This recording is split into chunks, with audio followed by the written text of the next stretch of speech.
Kamu pernah gak sih ngalamin hal dimana kamu tuh ngerasa seneng ketika melihat orang lain lagi kesusahan, kena masalah, tertimpa musibah, atau kena nasib buruk gitu. Nah, kok bisa ya kita merasakan hal demikian gitu?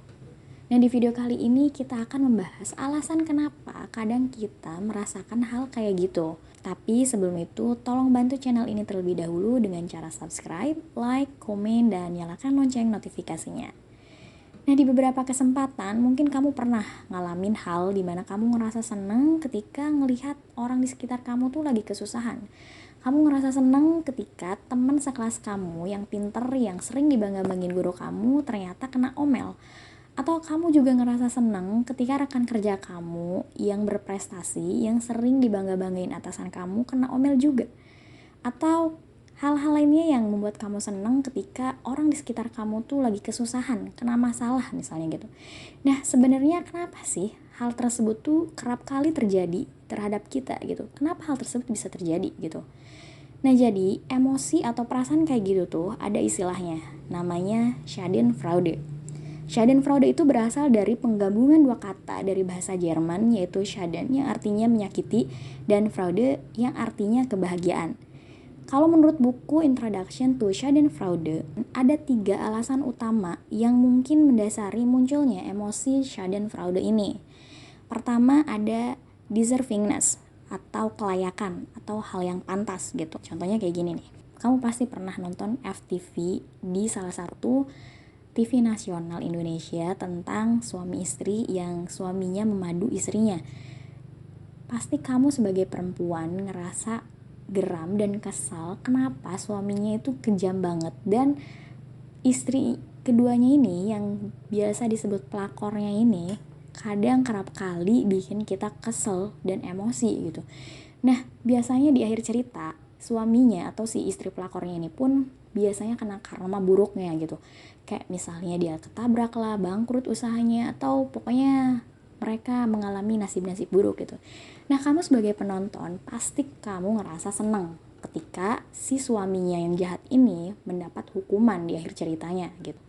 Nah, hal tersebut adalah merupakan sebuah emosi Schadenfreude yang disebabkan karena deservingness atau hal yang layak.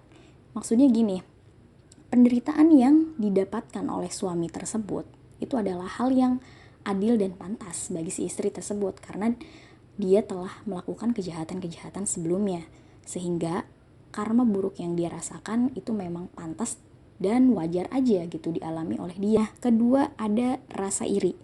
Orang yang mengalami rasa iri biasanya dia cenderung berharap kenikmatan atau rezeki yang dimiliki oleh orang lain itu hilang atau lenyap dari genggamannya. Nah, ketika dimana kenikmatan atau rezeki tersebut benar-benar hilang, nah muncul deh Schadenfreude-nya, ngerasa seneng ketika memang ternyata kenikmatan itu udah hilang nih dari orang itu gitu.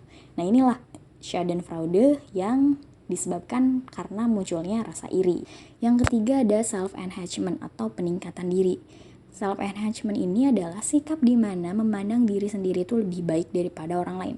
Biasanya self-enhancement ini digunakan memang sebagai bentuk untuk meminimalisir atau memaintenance self-esteem seseorang gitu, supaya tetap ngerasa confident atau percaya diri. Nah, terus contohnya gimana Schadenfreude yang disebabkan oleh self-enhancement? Contohnya gini nih.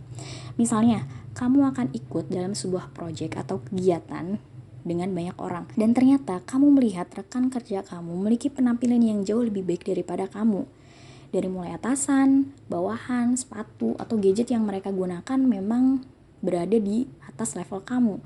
Di situ kamu ngerasa gak percaya diri, kamu ngerasa minder, tapi ternyata kamu ngelihat ada kandidat lain atau rekan kerja kamu yang lain memakai pakaian atau berpenampilan jauh lebih di bawah kamu.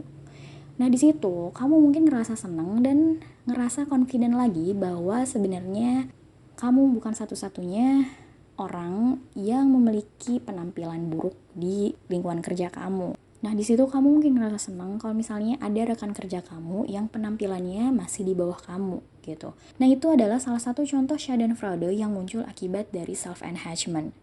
Jadi alasan mengapa kita terkadang pernah mengalami perasaan senang ketika ngelihat orang lain itu lagi kesusahan, kena masalah, kena musibah misalnya, atau hal yang buruk yang lainnya gitu.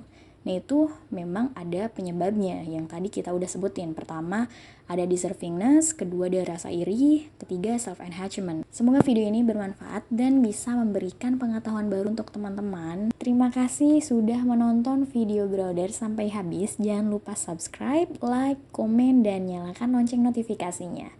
Sampai jumpa di video-video berikutnya.